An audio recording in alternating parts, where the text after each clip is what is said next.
আজকে মুস্তফাকে ছুটি দিয়ে দিছে, তার ছুটি হয়ে গেছে। এখন তার মা তাকে খাওয়াইতেছে, খাওয়া দাওয়া শেষ করে তাকে নিয়ে বাসায় চলে যাবে। এই মুস্তফার সাথে আমি দীর্ঘ 1 মাস ছিলাম। আজকে সে বাড়িতে যাইতেছে গা, আমার অনেক কষ্ট লাগতেছে।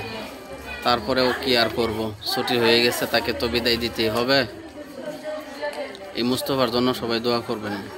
ছোট বাচ্চা, সে অনেক কষ্ট করতেছে। একটা অপারেশন হয়েছে, আর একটা অপারেশন 1 মাস পর হবে।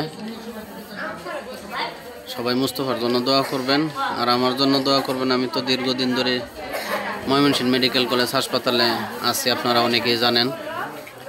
তবে মুস্তফার জন্য কিন্তু অনেক কষ্ট লাগতেছে, মনটা চাইতেছে না তাকে বিদায় দিতে, অন্তরটা ফাইটা যাইতেছে। কিন্তু আমার তার মা এখন মুস্তফাকে খাওয়াবে, খাওয়া দাওয়া শেষ করে হয়তো বা 15-20 মিনিটের মধ্যে সে চলে যাবে। মুস্তফাকে নিয়ে আমি কিন্তু সবসময় হাসি খুশি করতাম, খেলাধুলা করতাম, কিন্তু আজ থেকে আমি একা হয়ে গেলাম। এই মুস্তফাকে নিয়ে আমি সারাক্ষণ বসে থাকতাম, তার পাশে বসে বসে দুষ্টামি করতাম। সে আজকে চলে যাবে হাসপাতাল থেকে। হাসপাতাল আজকে একেবারে খালি হয়ে গেছে, অনেক রোগীদেরকে ছুটি দিয়ে দিছে।